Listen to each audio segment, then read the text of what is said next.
Okay guys, तो जावा 21 is here. जी हाँ guys, 19 सितंबर 2023 को ये जावा का वर्जन लॉन्च किया गया और जावा 17 के बाद जावा 21 ये वाला जो वर्जन है वो जावा का LTS वर्जन है।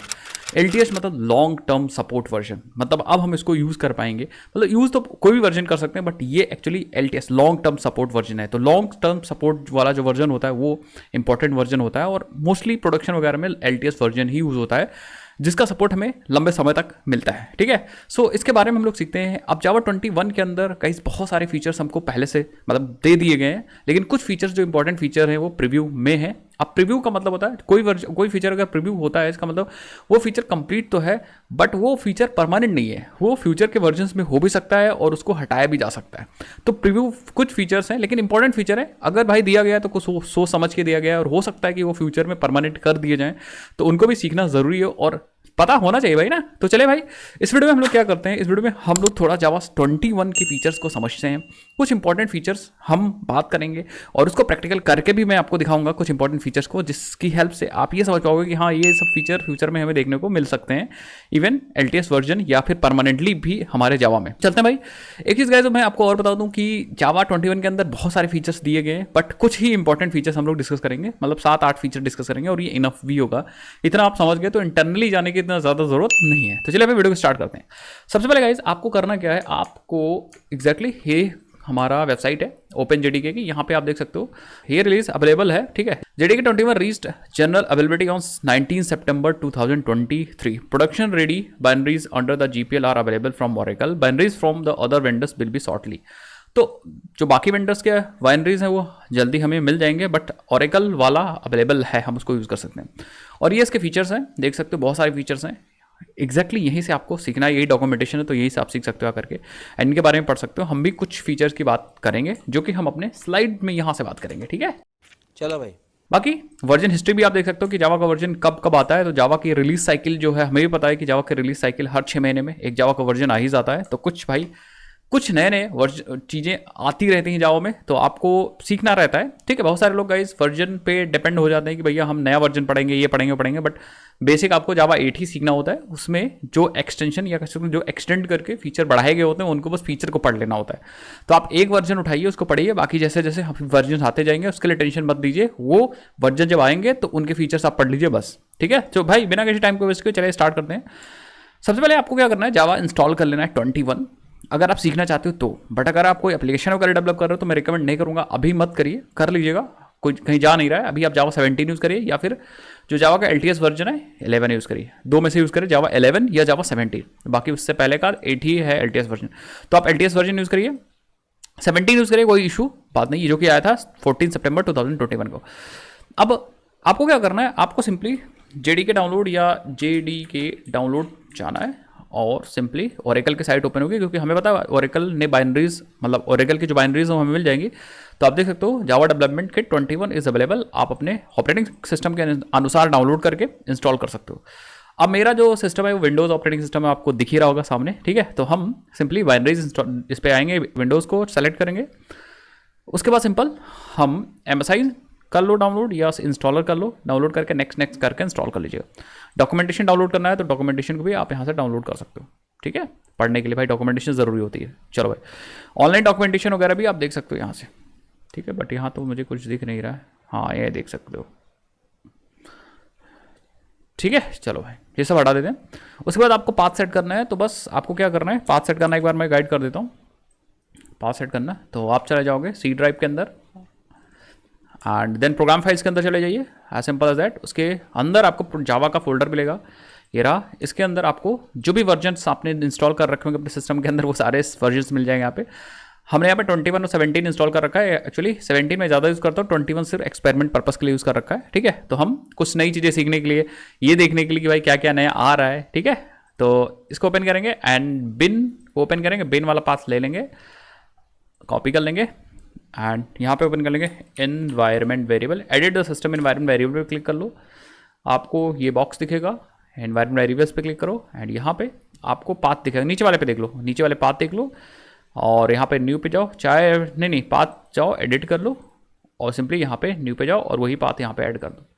कंट्रोल वी करके पेस्ट कर दो, ठीक है, एंड देन ओके कर दो। अब मेरा पाथ ऑलरेडी जावा का पाथ एडेड होगा पहले से, जावा का पाथ एडेड है, मैं आपको दिखा देता हूँ। अगर पाथ ऑलरेडी एडेड है तो आपको क्या करना है, ये हमारा वीएस कोड है, यहाँ पे ओपन करेंगे हम लोग टर्मिनल एंड सिंपल हम कहेंगे जावा डैश वर्जन, और आप देखोगे ये देखिए हमारे पास जावा 21 19/9/2020 LTS वर्जन हमारे सिस्टम में चल रहा है। दैट मीन्स हमारे सिस्टम में एकदम सेटअप है जावा 21, ठीक है। चलो भाई अब आ जाते हैं एक फीचर्स को हम लोग पढ़ते हैं कि भैया हमारे पास कौन कौन से फीचर अवेलेबल है। तो हम स्टार्ट करेंगे स्ट्रिंग टेम्पलेट के, सबसे इंटरेस्टिंग फीचर, एंड एक्चुअली जो हम लोग बाकी प्रोग्रामिंग लैंग्वेजेस में यूज़ करते हैं उसी फीचर के बारे में बात करेंगे, स्ट्रिंग टेम्पलेट्स, ठीक है। जावा में अभी तक हम लोग क्या यूज़ करते थे, जावा में हम लोग स्ट्रिंग को कॉन्कैटिनेट, अगर हमें स्ट्रिंग के अंदर कोई वेरिएबल भेजना होता था तो वहाँ पे हम कॉन्कैटिनेशन यूज़ करते थे। लेकिन अब स्ट्रिंग के अंदर डायरेक्टली आप एक्सप्रेशन पास कर सकते हो। एक्सप्रेशन पास करा दोगे तो वहाँ पे डायरेक्टली जब रन टाइम पे वो वैल्यूज अपने आप से प्लेस होल्ड हो जाएंगी, ठीक है।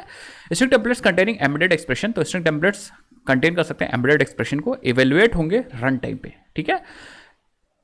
Now string can contain variables, string के अंदर हम वेरिएबल्स डाल सकते हैं स्ट्रिंग टेम्पलेट्स की मदद से, मेथड्स डाल सकते हैं या फिर फील्ड डाल सकते हैं जो कि कंप्यूट होंगे रन टाइम पे कंप्यूट किए जाएंगे।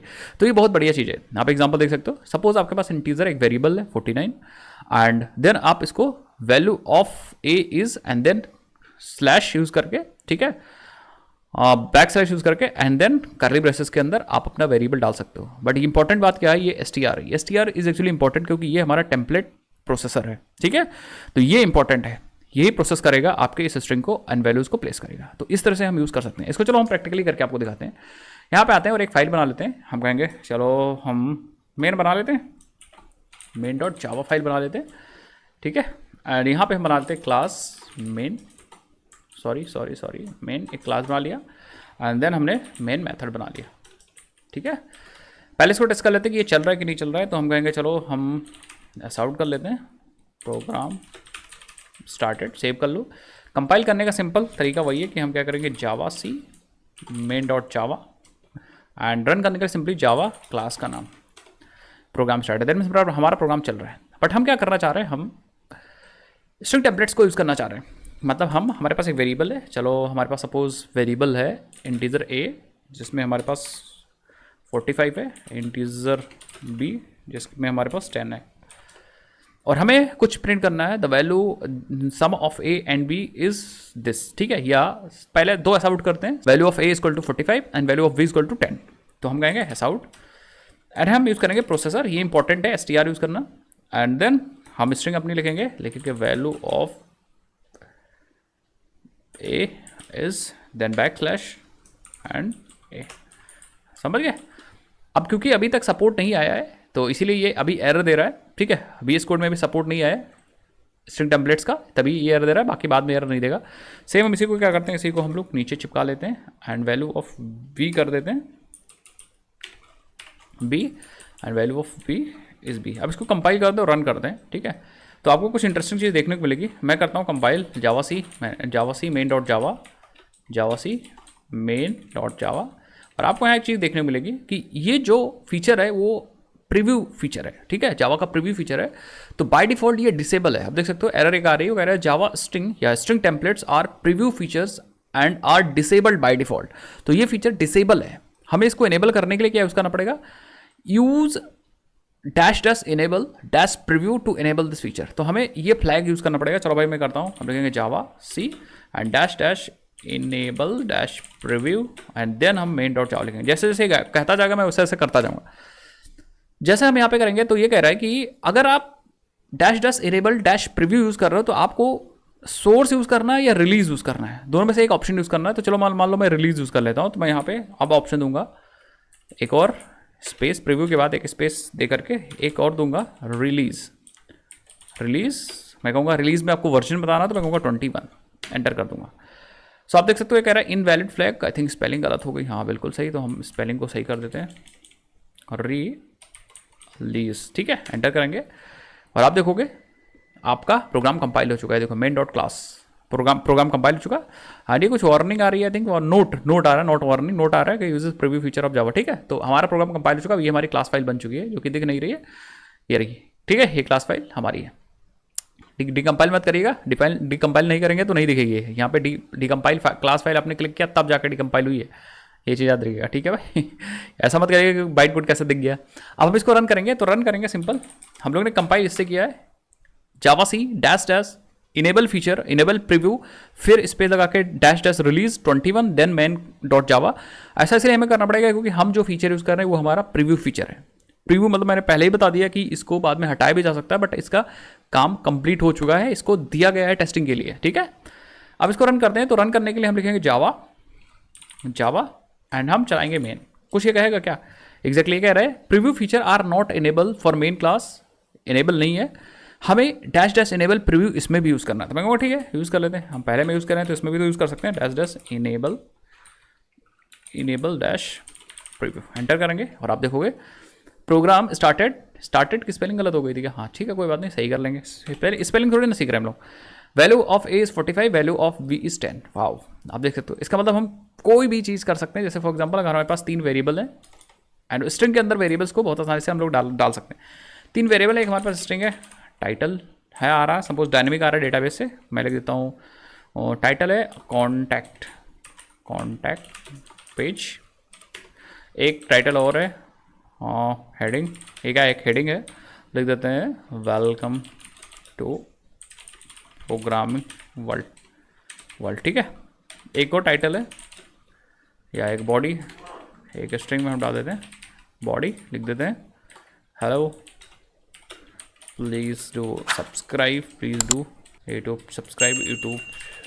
चैनल, ठीक है। 3 वेरिएबल है और हमें इन 3 वेरिएबल को डायनेमिकली एक HTML के अंदर डालना है। तो हमारे पास अगर HTML अवेलेबल है, सपोज हमारे पास एक स्ट्रिंग नामक HTML है, तो हम ये हमारी स्ट्रिंग हो गई जो मैंने 3 कोड्स यूज़ करके बनाई है, मल्टी लाइन स्ट्रिंग, ठीक है। देन हम यहाँ पे प्रोसेसर यूज़ करेंगे, ये अवेलेबल है बाय डिफ़ॉल्ट, आपके क्लास के अंदर अवेलेबल है str, ठीक है। देन हम क्या कर सकते हैं, यहाँ पे नॉर्मली हम लोग अपना पूरा HTML लिख सकते हैं, HTML स्टार्ट करेंगे, देन HTML को हम लोग बंद करेंगे, ठीक है। HTML के अंदर क्या होता है, HTML के अंदर होता है टाइटल, नहीं HTML के हेड होता है, हेड लिखेंगे, देन हम हेड को बंद करेंगे, देन क्या होता है बॉडी को ओपन करेंगे, देन बॉडी को क्लोज करेंगे एंड देन यहाँ पे हेडिंग लिखेंगे, हेडिंग को क्लोज करेंगे, देन हम लोग पैराग्राफ लिखेंगे, पैराग्राफ को क्लोज करेंगे, ठीक है। एंड इसी तरह हेड में टाइटल और टाइटल को क्लोज करेंगे, ठीक है, और टाइटल को हल्का सा अंदर शिफ्ट करेंगे, ठीक है। अब हमें टाइटल के अंदर डायनेमिक वैल्यू लानी है यहाँ पे, सो हम क्या करेंगे बैकस्लैश मारेंगे एंड बैकस्लैश के बाद टाइटल, इसी तरह हेडिंग में हम बैकस्लैश मारेंगे, बैकस्लैश एंड देन हम हेडिंग वाला वेरिएबल छाप देंगे एंड इसी तरह हम बैकस्लैश मारेंगे यहाँ पे बॉडी वाला वेरिएबल छाप देंगे, ठीक है। सो आप देख सकते हो, अब हम प्रिंट करते हैं str को, एस आउट मैं कहूँगा HTML को प्रिंट करते हैं डायरेक्टली एंड कंपाइल करते हैं, रन करते हैं, देखते हैं भाई वैल्यूज़ आते हैं डायनेमिकली कि नहीं आते हैं।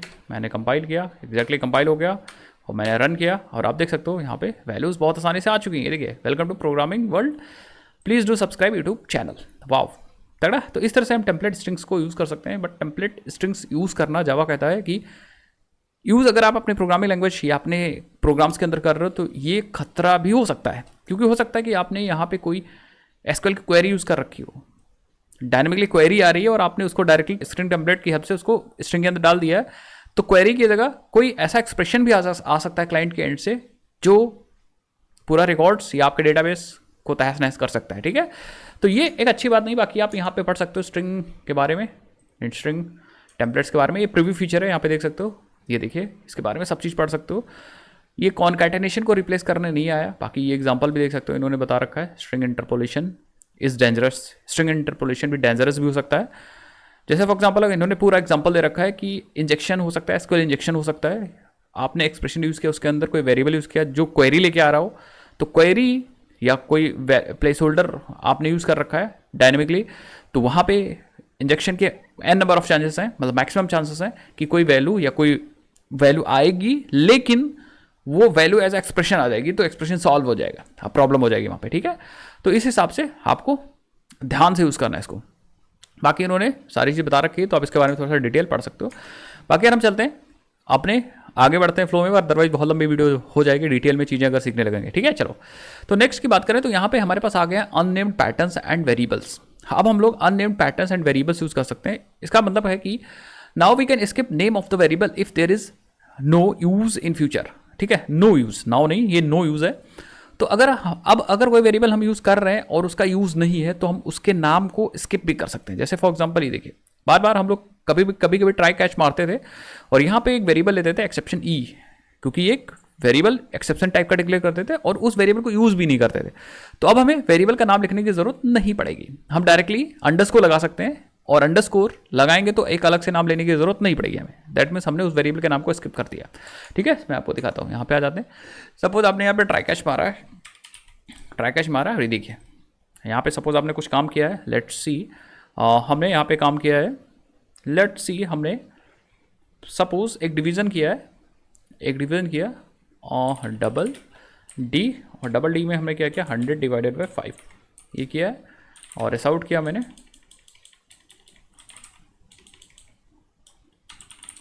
सिस आउट भी नहीं दे रहा है, चलो कोई बात नहीं, system dot out dot println हमने किया डी को, ठीक है। और नीचे हमने क्या किया, नीचे हमने गाइस इस ई को यूज़ नहीं किया, पहले ऐसा ही करते थे हम लोग, अगर आपको याद हो, हमने डायरेक्टली एस आउट लिख दिया यहाँ पे, एरर, ठीक है। अब अगर आप प्रोग्राम रन करोगे तो एरर आएगी। देखिए मैंने प्रोग्राम रन किया, ये देखिए, ठीक है। सो ठीक है, एरर आएगी, एक्सेप्शन आएगी। अगर यहाँ पे कोई दिक्कत होगी, जैसे फॉर एग्जांपल अगर आपने डिवाइड बाय 0 कर दिया तो यहाँ पे एक्सेप्शन जनरेट होगी, सबको पता है, अर्थमेटिक एक्सेप्शन आ जाएगी, ये देखिए एरर। लेकिन इस वेरिएबल का यूज़ नहीं है, किस वेरिएबल का यूज़ नहीं है, ये ई का यूज़ नहीं है। तो अब हम लोग क्या कर सकते हैं, हम यहाँ पे इस वेरिएबल को स्किप कर सकते हैं, और यहाँ पे हम लोग इस वेरिएबल को स्किप करके भी प्रोग्राम को रन कर सकते हैं। देखिए एरर। तो कभी भी अब जो वेरिएबल यूज़ नहीं हो रहा है उसको हम लोग स्किप कर सकते हैं बहुत आसानी से। जैसे कभी आप लैम्डा यूज़ कर रहे हो, उसके अंदर कोई आर्गूमेंट आ रहा है और उसको यूज़ नहीं कर रहे हो, तो उस वेरिएबल को स्किप कर सकते हो। या अगर आप स्विच एक्सप्रेशन यूज़ कर रहे हो, वहाँ भी कोई वेरिएबल नहीं आ रहा है या आ रहा है उसका यूज़ नहीं हो रहा, तो उसको भी आप स्किप कर सकते हो बहुत आसानी से, ठीक है। Unnamed classes and instance method, ये एक और फीचर है। अच्छा, पहले वाला फीचर भी गाइस जो फीचर था वो एक्चुअली प्रीव्यू में है, ये भी अभी प्रीव्यू में है। और यहाँ पे अब unnamed classes and instance method भी बना सकते हैं, एंड ये बहुत तगड़ी चीज़ है, अगर ये आ जाए तो मज़ा ही आ जाए। अब यहाँ पे क्लासेस बिना नाम की बना सकते हैं, unnamed classes and instance method, ये एक फीचर है, देखिए ध्यान से। अभी तक हम लोग जावा में क्या करते थे, अननेम्ड मॉड्यूल एंड पैकेजेस बनाते थे पहले से। अगर हम कोई पैकेज नहीं देते थे तो वो बाय डिफॉल्ट रूट ले लेता था, मतलब जिस डायरेक्टरी में आप काम कर रहे हो, और इसी तरह हम मॉड्यूल भी बाय डिफॉल्ट मॉड्यूल भी क्रिएट हो जाता था। बट अब हम लोग क्या कर सकते हैं, but now we can create unnamed classes without name, मतलब अब हम लोग अननेम्ड क्लासेस भी बना सकते हैं। और अगर हमने कोई क्लास नहीं बनाई, दैट मीन्स अननेम्ड क्लास है, तो हम मेथड्स को डायरेक्टली क्रिएट कर सकते हैं, कुछ ऐसे। अब हम लोग मेथड्स डायरेक्टली वॉइड मेन बना सकते हैं और हमारा काम हो जाएगा, वॉइड मेन डायरेक्टली बना के, और हमारा काम हो जाएगा सिस्टम डॉट प्रिंटलन चला सकते हैं। अननेम्ड मतलब ये मेथड है तो इसके क्लास भी होगी, लेकिन अभी वो क्लास अननेम्ड है ही नहीं, क्लास मतलब बनाई नहीं, बट वो किसी ना किसी क्लास के अंदर गया है मेथड, ठीक है। अननेम्ड क्लासेस मैं आपको दिखाता हूँ इसका एग्जांपल। चलो भाई, यहाँ पे एक बनाते हैं डेमो डॉट जावा, और यहाँ पे मैं डायरेक्टली वॉइड मेन करता हूँ, void main string arcs instance method. ये बहुत तगड़ा फीचर है, अभी इसको मैं बताता भी हूँ क्यों तगड़ा फीचर है, ठीक है। मैंने बना दिया, वॉइड मेन बना दिया मैंने, एंड मैं क्या करता हूँ, यहाँ पे लिखता हूँ out system dot out dot println, system dot out dot println this main is without class, ठीक है। अब इसको कंपाइल करके रन करते हैं, तो कंपाइल करने में मैं वही सिंटेक्स यूज़ करूँगा, क्लियर कर दो बस। अब हमें कंपाइल करना है डेमो डॉट जावा को, डेमो डॉट जावा, ठीक है। कंपाइल हो चुका है, आप देखो एरर नहीं आई, एंड जावा, या डायरेक्टली हम वहाँ पे डेमो कर देते हैं, रन करते समय डेमो कर देते। Wow, this main is without class. आप देख सकते हो, वाइड मेन बनाओ आपका काम हो जाएगा, वाइड मेन बनाओ आपका काम हो जाएगा, ठीक है। तो अब ये प्रॉब्लम बहुत ज़्यादा थी, जैसे हम लोग बहुत ज़्यादा जावा की ट्रेनिंग कराते थे यार, तो होता क्या था कि बच्चों को या जो भी सीख रहा है जावा या सीखने आया है उसको कन्विंस करना पड़ता था। मतलब पाइथन में ऐसा नहीं है, जावास्क्रिप्ट में ऐसा नहीं है, बाकी प्रोग्रामिंग लैंग्वेजेस में ऐसा नहीं है, इवन कोटलिन में ऐसा नहीं है, तो उसको बहुत ज़्यादा कन्विंस करना पड़ता था कि यार क्लास लिखो और क्लास का नाम ऐसा बनाते हैं, then public static void main लिखो। ये ऐसा समझ ही लो कि ये मेन मेथड है, यहाँ से प्रोग्राम चलना ही चलना है। तो उसको एक बॉयलर प्लेट रटाना पड़ता था कि आप इसको करो, आप इसको करो, ये ऐसा समझ लो, सीख लो, ठीक है। फिर हम लोग कोशिश करते थे समझाने के लिए, कुछ समझ जाते थे, कुछ नहीं समझ पाते थे। लेकिन अब ये काम करके बहुत अच्छा किया जावा ने कि अब हम लोग डायरेक्टली वाइड मेन बना सकते हैं, जैसे बाकी लैंग्वेजेस में हम लोग मेन बनाते हैं और एग्जीक्यूशन स्टार्ट करते हैं, कोटलिन में मेन बनाते हैं, एग्जीक्यूशन स्टार्ट करते हैं, वैसे हम क्या कर सकते हैं अब जावा में भी मेन मेथड विदाउट क्लास बना सकते हैं अननेम्ड क्लासेस की हेल्प से, ठीक है। ये इंस्टेंस मेन मेथड है जो एग्जीक्यूट हो रहा है, ठीक है, बात समझ। तो ये एक तगड़ी चीज़ है एंड ये लॉन्च की गई है जावा 21 में, लेकिन अभी ये प्रीव्यू फीचर है। तो यार प्रीव्यू फीचर में दिक्कत ये है कि बाद में हो सकता है इसको हटा दें। इसका डेवलपमेंट तो कंप्लीट है, हम लोग यूज़ भी कर पा रहे हैं, but as a preview feature permanent नहीं होते, बाद में हटाया भी जा सकता है। किस वर्जन में रखा जाएगा, किस वर्जन में नहीं रखा जाएगा, ये भी दिक्कत वाली बात है। तो अच्छा फीचर ये भी है, अच्छा फीचर ये भी है। अगर बात करें तो सीक्वेंस कलेक्शन की नई एपीआई लॉन्च की गई है यार, ठीक है। New interfaces created for sequence order first second third. तो जो ऑर्डर होते थे उसको और बनाने के अच्छा बनाने के लिए नया इंटरफेस लॉन्च किया गया। जैसे मैं बताता हूँ, जैसे हमारे पास लिस्ट होती थी पहले, तो हम पहला एलिमेंट तो निकाल लेते थे, बट लास्ट एलिमेंट इंडेक्स से निकालते थे। बट सीक्वेंस कलेक्शन की हेल्प से हम लोग क्या कर सकते हैं, हम लोग गेट फर्स्ट भी कर सकते हैं, गेट लास्ट भी कर सकते हैं, ठीक है। मतलब और तगड़ा हो गया सीक्वेंस कलेक्शन के साथ ऑपरेशंस पर को परफॉर्म करना। ये देखिए इंटरफेस एक सीक्वेंस कलेक्शन बनाया गया जो एक्सटेंड कर रहा है कलेक्शन को, एंड कुछ नए मेथड्स बनाए गए जैसे get, add first, add last, add get first, get last, remove first, remove last. इन मेथड्स को हम लोग एक बार यूज़ करके देखते हैं एंड हो सकता है ये लिस्ट के अंदर अवेलेबल हो मेथड। तो मैं क्या करता हूँ, पहले हम लोग यहाँ पे import java.util.arraylist करते हैं, arraylist, एंड arraylist को हम लोग यहाँ पे यूज़ करते हैं। जरा स्टार कर लो यार, थोड़ी देर के लिए स्टार कर लो, क्योंकि हम कुछ क्लासेस और यूज़ करेंगे। हम बनाएंगे एक list of string, list is equal to new array list. एक चीज़ और मैं आपको दिखा दूं जरा, जावा क्या मैं जावा पी यूज़ कर सकता हूँ क्या, java.util.array लिस्ट, नहीं आई थिंक नहीं यूज़ कर सकता हूँ। चलो कोई इशू नहीं, इसको क्लियर कर लो, ठीक है। और मैं डायरेक्टली यहाँ पे लिस्ट डॉट एड फर्स्ट करता हूँ और यहाँ में टेस्टिंग पास करता हूँ, लिस्ट डॉट एड लास्ट करता हूँ, लास्ट एलिमेंट लिखता हूँ एंड इसको फर्स्ट एलिमेंट कर देता हूँ, फर्स्ट एलिमेंट, ठीक है। और मैं साउट करता हूँ system dot out dot println, list को प्रिंट कर देता हूँ, सेमीकोलन लगाना मत भूलिए। एंड देन मैं क्या करता हूँ, ज़रा कंपाइल करता हूँ, देखते हैं। एंड आप देखोगे यहाँ पे कंपाइल हो चुका है, दैट मीन्स ये मेथड्स अवेलेबल है, तभी तो कंपाइल हुआ। एंड वार्निंग ज़रूर आ रही है या नोट ज़रूर दे रहा है मैं, बट कोई दिक्कत वाली बात नहीं है। रन करते हैं ज़रा, ये देखिए आपके सामने, ठीक है। This main is without class आ रहा है, देन आ रहा है first element, last element, that means add first, last, add last भी हमारा काम कर रहा है। बाकी अगर हम system dot out dot print L करते हैं, एक बार list dot get first print करते हैं, get first, and system dot out dot print L, एक बार list dot get last use करते हैं, एंड एक बार मैं क्या करूँगा, system dot print L list dot reverse use करूँगा, ठीक है। एंड रिवर्स एक बार देख लेते हैं क्या ये कुछ रिटर्न कर रहा है कि नहीं रिटर्न कर रहा है। रिवर्स मेथड कहाँ गया, सीक्वेंस कलेक्शन रिटर्न कर रहा है, कोई इशू नहीं, ठीक है। तो सीक्वेंस कलेक्शन में प्रिंट हो जाएगा रिवर्स्ड, ठीक है। सेव करो, एक बार फिर से कंपाइल करके चेक करो। तो एग्जैक्टली आप देख सकते हो फर्स्ट एलिमेंट आया, लास्ट एलिमेंट आया, एंड देन रिवर्स में लास्ट एलिमेंट पहले आ गया, फर्स्ट एलिमेंट बाद में आ गया। तो ये सारे मेथड्स परफेक्टली काम कर रहे हैं, मतलब हम ऐड फर्स्ट भी कर पा रहे हैं, ऐड लास्ट भी कर पा रहे हैं, देन गेट फर्स्ट भी कर पा रहे हैं, गेट लास्ट भी कर पा रहे हैं, इवन रिवर्स भी कर पा रहे हैं। तो ये सारे जो मेथड्स हैं आपको दी गई है, आपको दिया गया है किसके अंदर, सीक्वेंस कलेक्शन इंटरफेस के अंदर। Sequence collection interface implement, obviously बात इंप्लीमेंट एरे लिस्ट इंप्लीमेंट कर रहा है उसको, तो इसीलिए हम उसको यूज़ कर पा रहे हैं। तो ये बेटर सीक्वेंस ऑर्डर मेंटेन करने के लिए या कुछ और अच्छे तरीके से सीक्वेंशियल कलेक्शन को मैनेज करने के लिए ये सीक्वेंस कलेक्शन लॉन्च किया गया है। एंड इसकी नई एपीआई जिसको 21 में आप यूज़ कर सकते हो। बाकी यहाँ पे थोड़ा सा हम लोग और देख सकते हैं, सीक्वेंस कलेक्शन इसमें कहाँ पे है। सीक्वेंस कलेक्शन आई थिंक ये प्रीव्यू फीचर नहीं है, तो ये परमानेंट रहने वाला है हमारे पास, ये प्रीव्यू फीचर नहीं है, ठीक है। क्लोज एंड डिलीवर्ड, हाँ परफेक्टली, तो इसको हम यूज़ कर सकते हैं बिल्कुल। ठीक है, तो यहाँ पे डिटेल दे दिया गया है, यहाँ पे आप देख सकते हो थोड़ा सा यहाँ पे इन्होंने ये क्लास की हायरार्की भी दे रखी है। जो हमारा कलेक्शन है सीक्वेंस कलेक्शन उसे इंप्लीमेंट कर रहा है, let's see exactly.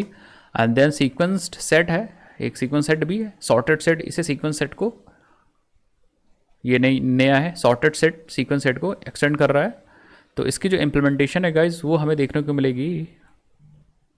Sorted set, हाँ मतलब हमें लिंक्ड है सेट में मिल जाएगी, बाकी सीक्वेंस मैप भी है। ठीक है, तो इनका यूज़ हम बहुत आसानी से कर सकते हैं। ठीक है, बाकी यहाँ पे और भी देखते हो, list has now sequence collection as it is immediate super interface, तो लिस्ट भी है। D Q has now has sequence collection as it immediate superset. Linked hash set is also linked hash set additionally implement sequence set, तो linked hash set भी sequence set को implement कर रहा है। Wow, ठीक है, चलो ये भी बढ़िया चीज़ है। Sorted set now has sequence set, sorted set भी है। Linked has map additionally implement sequence map, तो लिंक्ड ये भी है। ठीक है, sorted map has now sequence map है। ठीक है, तो इन सब क्लासेस के बारे में, इस क्लासेस के पास नए फीचर्स आ चुके हैं। बाकी आप और भी देख सकते हो यहाँ पे ऑल्टरनेटिव्स देख सकते हो, मतलब आप समझ गए कि नहीं हमारे पास एक एपीआई आ चुकी है गाइस। ठीक है, आगे बढ़े तो यहाँ पे रिकॉर्ड पैटर्न्स भी दिए गए हैं, रिकॉर्ड पैटर्न्स भी दिए गए हैं, इसके बारे में बात करते हैं। बट थोड़ा सा रिकॉर्ड पैटर्न्स भी हम लोग देख लेते हैं, ये भी शायद प्रीव्यू फीचर नहीं है, बिल्कुल ये भी प्रीव्यू फीचर नहीं है, तो इसको भी, ये भी हमें मिलने वाला है परमानेंट। अब रिकॉर्ड्स क्या होते हैं? रिकॉर्ड्स होते हैं immutable carrier of the data, like Pozzo, Pozzo की तरह ही, जैसे पोजो हम बनाते थे कोई डेटा को रखने के लिए, इसी तरह रिकॉर्ड्स भी हम लोग कोई डेटा को रखने के लिए बनाते हैं, बट ये इम्यूटेबल होते हैं। क्या होते हैं? ये इम्यूटेबल होते हैं। तो पहले हम लोग ऐसा करते थे, एक रिकॉर्ड बनाया और हमने चेक किया कि ओबी, कोई ओबी मिल रहा है, सपोज कोई भी ओबी है, तो हमने चेक किया ओबी इंस्टेंस ऑफ पॉइंट पी, हमने चेक किया क्या इंस्टेंस ओबी जो आ रहा है वो पॉइंट का इंस्टेंस है, और अगर पॉइंट का इंस्टेंस है तब हम पी डॉट एक्स यूज़ करते थे, पी डॉट वाई यूज़ करते थे, देन हम एक्स और वाई में मल्टीप्लाई करते थे। अभी क्या है, अभी हमें ये पी डॉट एक्स और पी डॉट वाई अलग से यूज़ करने की जरूरत नहीं पड़ेगी। आप देखो यहाँ पे, तो अब हम डायरेक्टली चेक कर सकते हैं इफ़ ओबी है वो इंस्टेंस है पॉइंट का, एंड देन डायरेक्टली एक्स और वाई लिख दीजिए, आपका काम हो जाएगा। इसके अंदर अपने आप से वैल्यूज आ जाएंगी और हम उनमें ऑपरेशंस परफॉर्म कर सकते हैं। ठीक है, मैं आपको दिखाता हूँ। चलो यहाँ पे रिकॉर्ड एक बनाते हैं, रिकॉर्ड्स डॉट जावा। हाँ, डायरेक्टली अब हम जावा 21 यूज़ कर रहे हैं, तो हम डायरेक्टली वॉइड मेन से शुरुआत कर सकते हैं भाई। ठीक है, वॉइड मेन से शुरुआत कर देंगे और एक बना लेते हैं यहाँ पर रिकॉर्ड एंड देन पॉइंट ही बना लेते हैं, या यूज़र बना लेते हैं, यूज़र रिकॉर्ड। चलो भाई, एंड यहाँ पे इंटीजर यूज़र आईडी ले लेते हैं और स्ट्रिंग नेम ले लेते हैं। रिकॉर्ड बन चुका है। ठीक है, आई थिंक रिकॉर्ड बन चुका है। अब हम सपोज एक फंक्शन है हमारे पास, या डायरेक्टली एक काम करते हैं, इसको क्लास के अंदर ही बनाते हैं थोड़ा सा और समझने के लिए। एक क्लास बनाते हैं ऐसे ही, टेस्ट। ठीक है, एंड इसके अंदर मेन मेथड बना लेते हैं, और यहाँ पे एक हमारे पास एक मेथड है पब्लिक वॉइड टेस्टिंग, जो एक ऑब्जेक्ट ले रहा है। तो हम कहेंगे चलो ये ऑब्जेक्ट है, ऑब्जेक्ट टाइप का ओबी, और हमें यहाँ पे इफ़ लगाना है। हम कहेंगे इफ़ अगर ओबी इंस्टेंस ऑफ अगर यूज़र का है, तो अब हम लोग क्या कर सकते हैं, अब डायरेक्टली हम यहाँ पे इसको यूज़र आईडी को निकाल सकते हैं कॉमा लगा के, और नेम को निकाल सकते हैं, डायरेक्टली। एंड देन हम यहाँ पे यूज़ कर सकते हैं, प्रिंट कर सकते हैं user ID and then user ID and then user name and then name, simple. अब हम इसको कॉल कर सकते हैं मेन से कॉल करते हैं, मेन से कॉल करते हैं। तो हमें चाहिए होगा ऑब्जेक्ट टेस्ट का, new test, then T dot कौन सा मेथड है, टेस्टिंग, और हमें यहाँ एक ऑब्जेक्ट पास करना है रिकॉर्ड का। तो हम कहेंगे चलो न्यू यूज़र नेम आईडी में पास कर देते हैं कुछ नंबर, एंड देन यहाँ पास कर देते हैं हम लोग दुर्गेश। तो अब इस फीचर के माध्यम से हम लोग ये कर पा रहे हैं कि हमें अलग से प्रॉपर्टीज़ को एक्सेस नहीं करनी पड़ रही, हम डायरेक्टली यहीं पे, जैसे हम लोग स्प्रेड ऑपरेटर यूज़ करते थे ना जावास्क्रिप्ट में, वैसे हम यहाँ पे भी कर सकते हैं। चलो भाई, इसको कंपाइल करते हैं, रन करते हैं। पहले हम लिखते हैं रिकॉर्ड्स को कंपाइल करते हैं, रिकॉर्ड्स डॉट जावा, रिकॉर्ड्स डॉट जावा एग्जैक्टली कंपाइल हो चुका है, ठीक है। एंड देन रन करते हैं, कहाँ गया रन, कहाँ गया, रन करेंगे टेस्ट क्लास को। एग्जैक्टली आप देख सकते हो यहाँ पे user I D 1341 end user name Durgesh. तो इस तरह से हम बहुत आसानी से अब कर सकते हैं, ठीक है, कि चेक किया और डायरेक्टली यूज़ किया, चेक किया डायरेक्टली यूज़ किया जावा 21 में। एंड आई थिंक ये पहले भी आ चुका था फीचर, क्या है एक बार हम लोग देखते हैं, रिकॉर्ड पैटर्न्स, ठीक है। सो क्लोज एंड डिलीवर्ड, बाकी ठीक summary, enhance the Java programming language with record patterns to deconstruct record values. तो एक्चुअली हम लोग यहाँ पे क्या कर रहे हैं, यहाँ पे डी कंस्ट्रक्टर कर रहे हैं वैल्यूज़ को, रिकॉर्ड की वैल्यूज़ को डी कंस्ट्रक्ट कर रहे हैं, ठीक है। Record patterns and type pattern can be nested to enable the powerful rate, ठीक है। हिस्ट्री आप देख सकते हो, record patterns were proposed as a preview by, तो ये पहले से आया था, प्रीव्यू लॉन्च किया गया था जावा JDK 19 में ही, ठीक है, मुझे याद नहीं था बट JDK 19 में लॉन्च किया था। एंड प्रीव्यू और second time by JEP 432 and delivered in this feature pattern matching, ठीक है। तो ये प्रीव्यू पहले से चल रहा था, अभी क्या कर दिया गया, इसको फाइनल कर दिया गया, ठीक है, इसको अब फाइनल कर दिया गया। बाकी अब कोई ज़रूरी नहीं सिर्फ इफ कंडीशन में आप यूज़ करो, इसको आप अलग अलग तरीके से यूज़ कर सकते हो, जैसे आप इसको यूज़ कर सकते हो स्विच में भी यूज़ कर सकते हो। ये देखिए आपने आपके मेथड के अंदर एक ऑब्जेक्ट आ रहा है और स्विच के अंदर वो ऑब्जेक्ट आपने पास किया, तो डायरेक्टली आप केस के अंदर इसको डीकंस्ट्रक्ट कर सकते हो, डायरेक्टली इसको डीकंस्ट्रक्ट करके डायरेक्टली यूज़ कर सकते हो। ऐसा नहीं कि आप डीकंस्ट्रक्टर कर लो देन उसके मेथड या उसके प्रॉपर्टीज़ को यूज़ करो अलग से, ऐसा कुछ भी नहीं है, ठीक है। अलग से यूज़ करने की ज़रूरत नहीं है, आप डायरेक्टली वैल्यूज़ को यूज़ कर सकते हो, ठीक है। बाकी वर्चुअल थ्रेड का कॉन्सेप्ट दिया गया है, वर्चुअल थ्रेड का कॉन्सेप्ट भी है गाइज, वो प्रीव्यू नहीं है, ठीक है। जो फीचर प्रीव्यू नहीं है उनको आप बहुत आसानी से यूज़ कर पाओगे। ये देखिए ये वाला भी प्रीव्यू नहीं है फीचर, ठीक है। तो वर्चुअल थ्रेड्स, अब हम लोग वर्चुअल थ्रेड्स बना पाएंगे बहुत आसानी से। वर्चुअल थ्रेड्स वगैरह क्या होते हैं, ध्यान से देखिए। वर्चुअल थ्रेड्स एक लाइट वेट थ्रेड है जो हेल्प करेंगे हमें हाई थ्रूपुट कॉन्करेंट एप्लीकेशंस को बनाने के लिए। हाई थ्रूपुट का मतलब होता है कम समय में बहुत ज़्यादा टास्क करना है। अगर कोई आपका एप्लीकेशन जो कम समय में बहुत ज़्यादा टास्क कर रहा है तो उसको हाई थ्रूपुट टास्क बोलते हैं, ठीक है। और ऐसे एप्लीकेशंस जो बहुत कम समय में बहुत ज़्यादा काम कर रहे हैं उनको हम लोग हाई थ्रूपुट एप्लीकेशंस बोलते हैं। और ये बेसिकली किया जाता है, जैसे बहुत ज़्यादा काम किया जाता है कॉन्करेंसी की हेल्प से, थ्रेडिंग की हेल्प से, ठीक है। तो अब हम लोग कम थ्रेड में ही ज़्यादा वर्चुअल थ्रेड चला पाएंगे, और ज़्यादा वर्चुअल थ्रेड चला पाएंगे तो ज़्यादा काम भी कर पाएंगे, ठीक है। तो ये चीज़ याद रखिएगा कि थ्रेड जो है वो अलग चीज़ है एंड वर्चुअल थ्रेड्स अलग चीज़ है। वर्चुअल थ्रेड्स क्योंकि थ्रेड की संख्या हमारे पास लिमिटेड होती है, कभी भी आपको कोई एप्लीकेशन चल रहा होता है तो उसमें थ्रेड्स लिमिटेड होते हैं, ठीक है। तो अब हम लोग ज़्यादा काम वर्चुअल थ्रेड की हेल्प से कर पाएंगे, कॉन्करेंसी को इंक्रीज कर पाएंगे या ऐसे एप्लीकेशंस कर पाएंगे, स्केल कर पाएंगे जो कॉन्करेंसी के लिए ज़्यादा काम कर रहे हैं, ठीक है। तो अब इनके बनाने के तरीके भी दिए गए। एक रनेबल इन्होंने ले लिया, स्टार्ट वर्चुअल थ्रेड उन्होंने एक मेथड, थ्रेड के पास एक मेथड दिया गया है स्टार्ट वर्चुअल थ्रेड, इस मेथड से आप अपना रनेबल पास कर दिए, दैट्स इट, आपका वर्चुअल थ्रेड स्टार्ट हो जाएगा। दूसरा तरीका इन्होंने दिया है कि आप क्या कर सकते हो, थ्रेड के पास एक मेथड है of virtual and then start and then अपना रनेबल पास कर सकते हो, या फिर आप एग्जीक्यूटर का यूज़ कर सकते हो, ठीक है। ये कर सकते हो वर्चुअल थ्रेड को बनाने के लिए, ठीक है। बाकी आप इसके बारे में आप जाके पढ़ सकते हो एक्चुअली वर्चुअल थ्रेड्स है क्या, ये देखिए, ठीक है। Introduce virtual threads to Java program. Virtual threads are the lightweight threads that dramatically reduce the effort of writing, maintaining and observing the high throughput concurrent applications. ठीक है, तो ये क्या है कि एक लाइट वेट थ्रेड ही है जो हमारा काम आसान कर देंगे। कहानी खत्म, जो हमारा काम आसान कर देंगे, जो थ्रेड्स से रिलेटेड आप काम करते थे उस काम को आसान कर देंगे। तो इसको लॉन्च किया गया है। अब लॉन्च नहीं किया गया मतलब आई थिंक इसको फाइनल किया गया है, क्योंकि आप इसका देखो प्रीव्यू पहले से चला रहा था। Virtual threads are proposed as a preview by JEP 425 and delivered in 19 to allow the time feedback. आप देख सकते हो उसके बारे में, तो ये पहले से चला आ रहा था बट अभी इसको फाइनल किया गया। आप देख सकते हो यहाँ पे क्लोज एंड डिलीवर। तो इतने फीचर्स मैंने डिस्कस किए यार, जो इंपॉर्टेंट फीचर्स हमें लगे। बाकी है तो बाकी फीचर्स देख सकते हो, journalisation ZGC and functional foreign functional mammary API वगैरह भी इंक्रीज की गई है। बहुत सारी ये आप देख सकते हो, पढ़ सकते हो, और रिकमेंडेशन है मेरा कि आप पढ़िए। बाकी जो इंपॉर्टेंट फीचर्स थे वो मैंने आपको बता ही दिए, ठीक है। बाकी मैं क्या करूँगा, इस वाले PDF का लिंक मैं डिस्क्रिप्शन बॉक्स में डाल दूंगा। और अगर आपको ऐसे वीडियो चाहिए किसी और जावा के फीचर्स के बारे में आपको जानना है, इस तरह से वीडियो को लेकर के डिटेल में, थ्योरी के साथ साथ प्रैक्टिकल, तो आप मुझे बता सकते हो, क्योंकि मैं ऐसे वीडियोस ले आऊँगा आपके लिए। भाई बाकी वीडियो कैसा लगा, आपने अभी तक चैनल सब्सक्राइब नहीं किया तो चैनल जल्दी से सब्सक्राइब कर लीजिए। जल्दी से हम लोग अपने चैनल पर हिट करते हैं 300 के। ओके, सो मिलते हैं नेक्स्ट वीडियो, तब तक के लिए ध्यान रखिए। जय हिंद, जय भारत, बाय बाय।